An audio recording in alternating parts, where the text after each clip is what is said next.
BSc part second के first paper में हम नॉन एक्वस सॉल्वेंट के बारे में अध्ययन कर रहे थे और इसी टॉपिक में हम ले रहे थे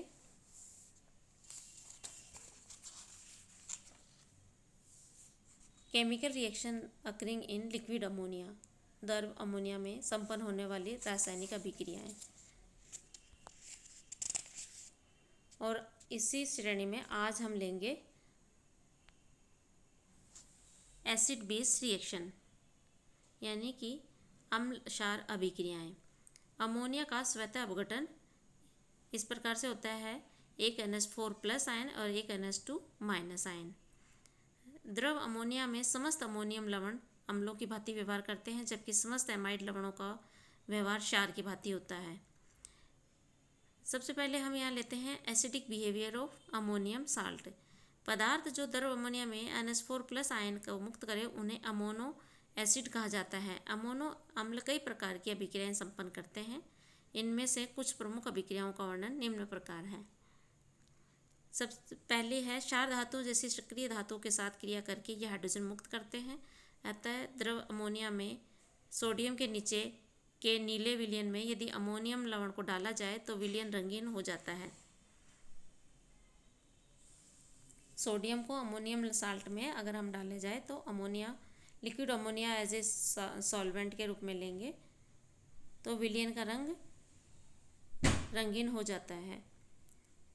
इसी तरह से हम द्रव अमोनिया में क्षारीय हाइड्रोक्साइड तथा हाइड्रोक्साइड्स का अमोनियम लवणों का या अमोनो लवणों के साथ उदासीकरण हो जाता है।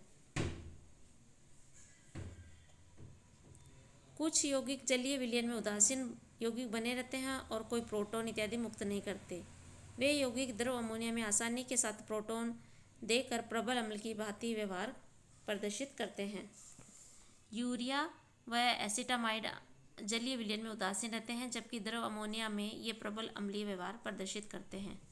यूरिया को अमोनिया के साथ लेने पर urea as a negative ion और NH4 अमोनियम आयन। एसिटामाइड और अमोनिया का रिएक्शन कराने पर ये अमोनियम आयन रिलीज करता है।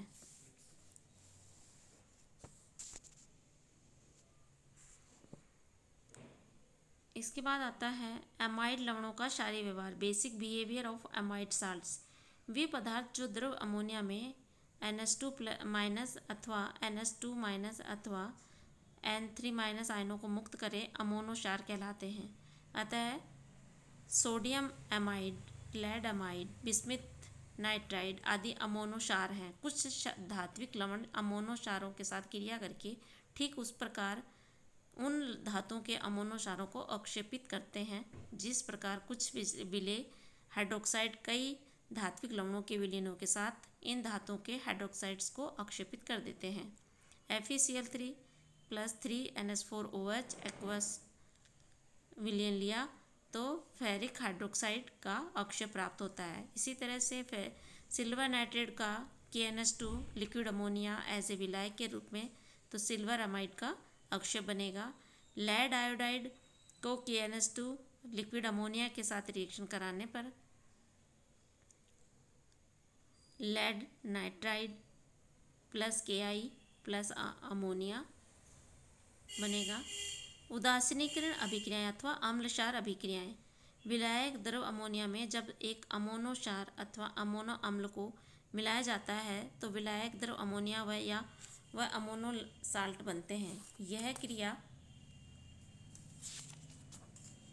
ठीक उस प्रकार संपन्न होती है जिस प्रकार किसी अम्ल व क्षार के जलीय विलयनों को परस्पर मिलाने से लवण व जल बनते हैं और उदासीनीकरण की क्रिया संपन्न होती है। HCl+ NaOH aqueous ammonia NaCl बनेगा और H2O। अमोनो अम्ल प्लस अमोनो क्षार तो KNO3+ 2NH3।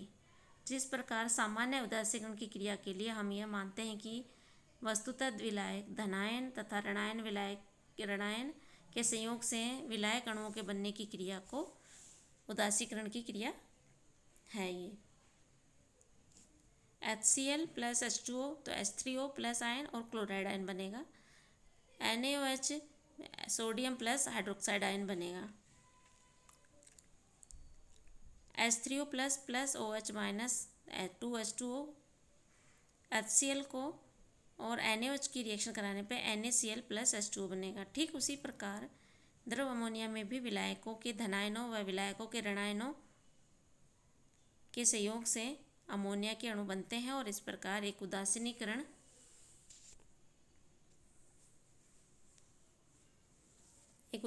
की क्रिया संपन्न होती है।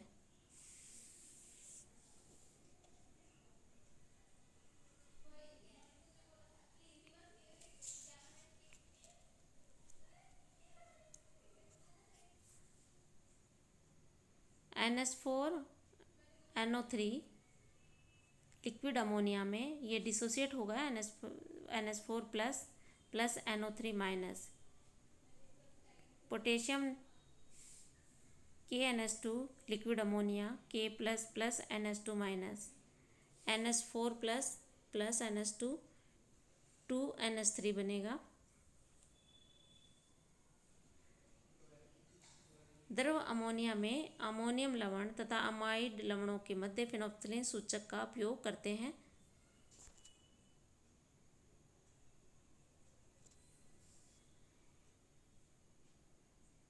बिल्कुल वैसे अनुमापन किया जाता है जिस प्रकार हम जलीय माध्यम में अम्ल क्षार अनुमापन को संपन्न कराते हैं।